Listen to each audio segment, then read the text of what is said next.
Live from the world's capital markets, here are the financial headlines, brought to you by Legion Academy.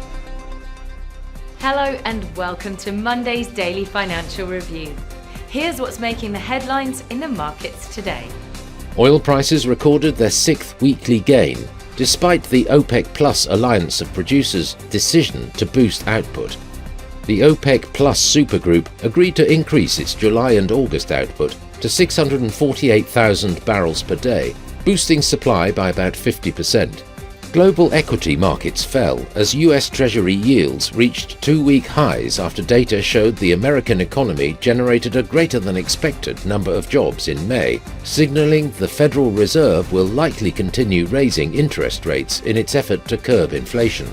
The US dollar's descent moderated last week as traders shifted back into risk assets, ditching the safety of the world's reserve currency. Still, measured by the DXY index, the greenback remains well above levels traded at just a couple of months ago. The pound dropped 0.7% against the dollar in the last session.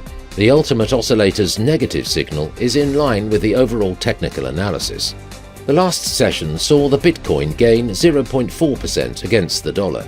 The stochastic RSI's negative signal is in line with the overall technical analysis. The euro-dollar pair saw a minor dip of 0.2% in the last session. The stochastic RSI is giving a negative signal. The oil-dollar pair exploded 2.4% in the last session. The MACD is giving a positive signal, which matches our overall technical analysis. The US 3-month bill auction will be released at 15:30 GMT. The US 6-month bill auction at 15:30 GMT. Japan's labour cash earnings at 23:30 GMT. Japan's overall household spending will be released at 23:30 GMT. Japan's JP foreign reserves at 23:50 GMT. The UK's BRC like-for-like retail sales at 23 hours and 1 minute GMT. We hope that you've enjoyed Monday's Financial Review. On behalf of all of us here, we wish you a productive trading day. Be sure to join us tomorrow morning for the latest news and events from the financial markets.